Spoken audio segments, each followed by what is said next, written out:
Factores y estilos de la negociación. La negociación es un proceso que trata de intercambio de información y compromisos en el cual dos o más partes que tienen intereses en común y otros divergentes intentan llegar a un acuerdo. La negociación se suele dar en forma de diálogo entre las partes, en donde cada uno tiene intereses en lo que la otra parte tiene o puede ofrecerle, pero no está dispuesto a aceptar todas las condiciones de otra forma. Cada parte busca que la otra ceda en algo su postura para llegar a un punto de acuerdo aceptable para ambos. La negociación, independientemente del contexto en el que se realice, tiene las siguientes características básicas. Existen dos o más partes interesadas en negociar. Las partes negociadoras están interrelacionadas, entonces cada una de ellas tiene algo de interés por la otra parte. Existe un proceso dinámico en donde las dos partes se comunican e informan de sus posiciones y discuten en cuánto está cada uno dispuesto a ceder a cambio de algo en el que el otro pueda otorgar. Cada una de las partes negociadoras tendrá una determinada estrategia cuyo objetivo será que la mayor parte de sus condiciones sea aceptada. Si las negociaciones son exitosas, se llegará a un acuerdo formal, en donde ambas partes se comprometen con lo anteriormente pactado. Dentro de los factores tangibles de negociación, estos factores se deben de tener resueltos mediante la negociación, ya que son aspectos sobre los que reside la negociación. Dentro de estos factores se encuentra el precio, la tasa de interés, los contratos.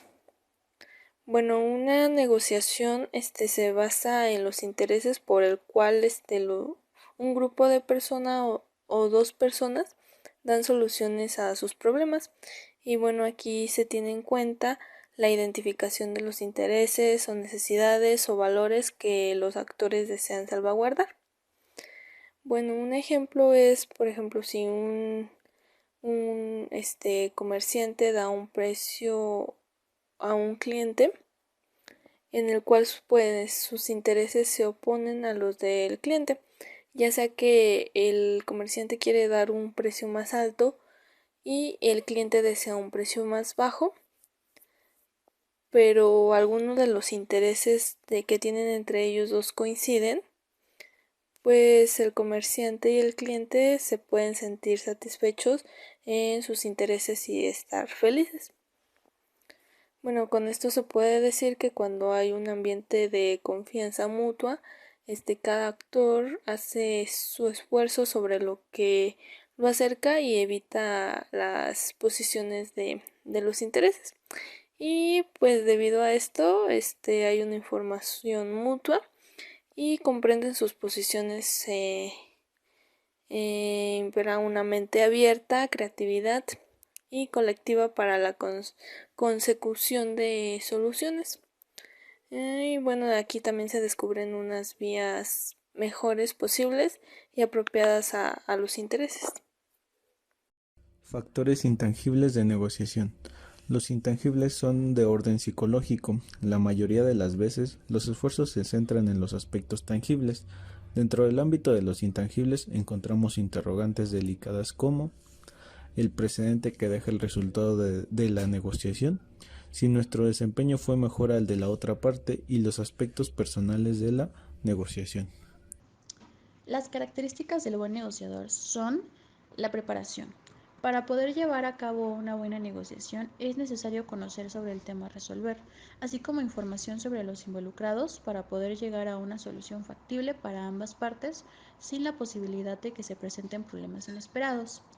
Habilidades interpersonales.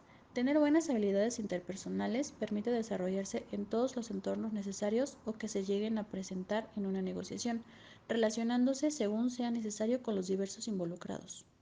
Saber escuchar. Es necesario ser receptivo con lo que demanda la contraparte a fin de ofrecer de manera acertada una oferta y poco a poco llegar a una solución conveniente para todas las partes. Confianza y control emocional. Esta característica va de la mano con la preparación, ya que al estar bien informado se tiene un control y manejo idóneo sobre la negociación, hablando con confianza y fluidez sin delatarse con impulsos emocionales. Finalmente, la buena comunicación verbal. Es una cualidad básica para poder transmitir de manera eficiente los intereses demandados. Factores para tener liderazgo en la negociación, según Miguel Ángel Cornejo. Líder es quien influye en otros para bien o para mal. Influencia. La influencia es ejercer un dominio sobre otra persona para conducirla tanto para el bien o para el mal. Carisma. Significa regalo de dioses. Es una palabra griega. Existen personas que tienen el don de la carisma. Son personas que te caen bien a la primera. Tienen una gran accesibilidad y tienen una atracción que ejercen los demás. Poder. Es la esencia del liderazgo. Es la capacidad de dar premios o castigos. Por ejemplo, un profesor tiene poder porque puede dar calificaciones aprobatorias o reprobatorias. La protesta propositiva. Cuando se está inconforme con una situación o un problema, pero llega con una solución para resolverlo. Se busca un bien mayor y se necesita ser optimista. Compromiso. Es una promesa, una responsabilidad que yo contraigo. El líder compromete, pero hace que se comprometa su gente, donde sus colaboradores firman contratos.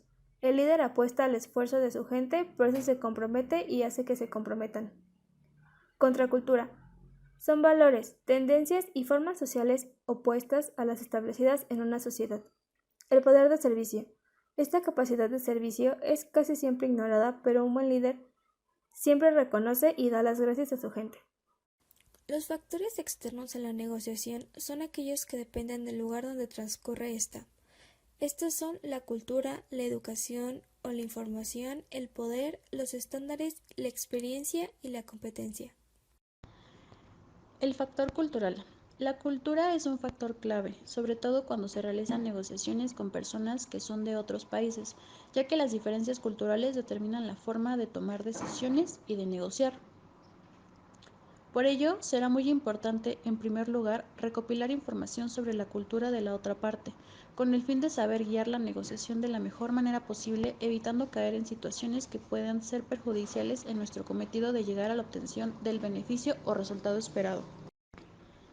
En una negociación típica, lo primero es analizar los intereses propios y los de la otra parte, pero en las negociaciones interculturales habrá que solventar dos dificultades para llegar a determinar los intereses de los otros.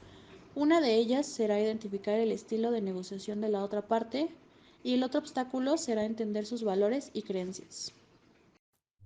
Educación o información. Cuanto más información se pueda recoger sobre la otra parte, será mejor el acuerdo al que se llegue. Debemos buscar datos de nuestro adversario acerca de su situación financiera, su reputación como negociador, si tiene problemas internos, cómo toma las decisiones. Mientras más se conozcan las fortalezas y debilidades tanto de uno como de la otra parte, así como el objetivo de la negociación, se obtendrán mayores posibilidades y poder. Bueno, en cuanto al poder de negociación, es la facultad que posee una de las partes que trata de llegar a un acuerdo, de influir o predominar sobre las decisiones de la otra u otras partes.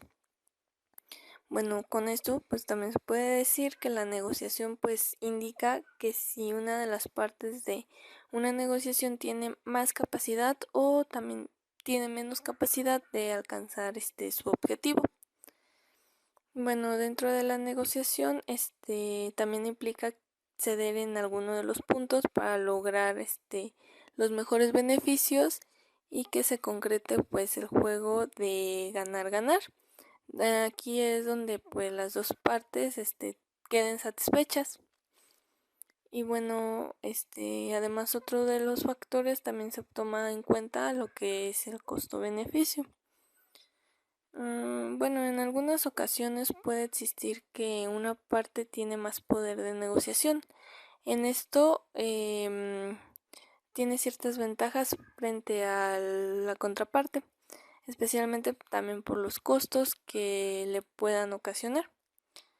En cuanto a esta situación, pues las empresas como proveedores o clientes o cualquier otra persona que negocie tiene que aprender a ceder para evitar ocasionar un daño mayor, que sería en caso de perder un proveedor o un cliente o alguna relación amistosa con alguna persona. Estándares dentro de la negociación. Pensar en la negociación ideal es pensar en una utopía. Sin embargo, cuando se lleva a cabo siempre alguien gana un poco más que el otro, y establecer los estándares para una buena negociación es muy factible, al igual que mejorar cada vez más nuestras acciones y estrategias en el dominio del arte de negociar y que ambas partes salgan ganando. Algunos problemas típicos en las negociaciones ordinarias suelen ser que ambas partes en la negociación siempre buscan lo mejor para cada quien sin pensar en el otro. Solo pensamos en nosotros, qué hay para mí y no cuál es el beneficio del otro. ¿Qué debemos de hacer para evitar tanta frustración y desgaste entre las partes? Desde un principio de la negociación debemos ser claros y directos, ser honestos, abordar el problema con agallas, no tener miedo de preguntar o pedir, ser nosotros mismos, no aparentar que todo va bien cuando el barco se está hundiendo, no tener pavor al rechazo. ¿Qué podemos hacer para estandarizar las características de una buena negociación? Primero, recordar que no todas las negociaciones son iguales, cambian de acuerdo a situación, número de jugadores, el asunto en cuestión, el proceso, el timing, la cultura, el medio ambiente, etc. Entender el contexto en el que se está llevando la negociación en curso, analizar el caso primero como único y luego comparar con casos anteriores solo como referencia. Experiencia. La experiencia del negociador conduce a la elaboración de perfiles del negociador idóneo. Se define la experiencia como un conocimiento adquirido luego de una acción de verificación en el hacer.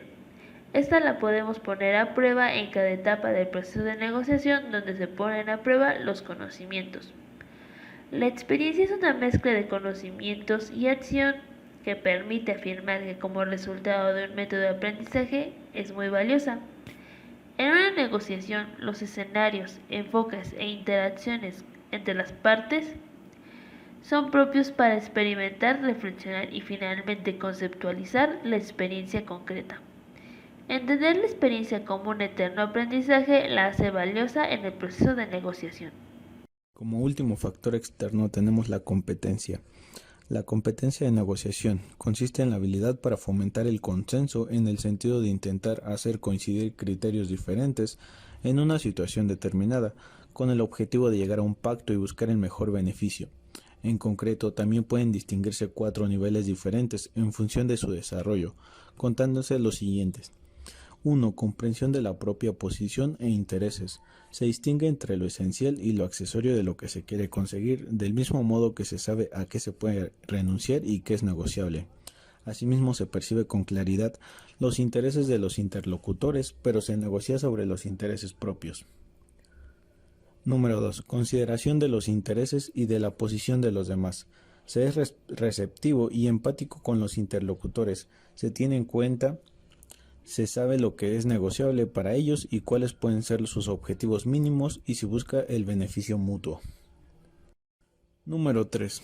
Réplica de las objeciones. Se intercambian contrapartidas y se ofrecen concesiones a cambio de otras ventajas y beneficios. Se persuade a los interlocutores, se les hace ver las ventajas e inconvenientes de cada opción, llevándolos al terreno propio y se es capaz de llegar a un acuerdo. Número 4. Generación de negociaciones ganar-ganar. Se procura que los interlocutores queden satisfechos y convencidos. Se evita la imposición de criterios y se negocia dejando la puerta abierta a perspectivas de futuro.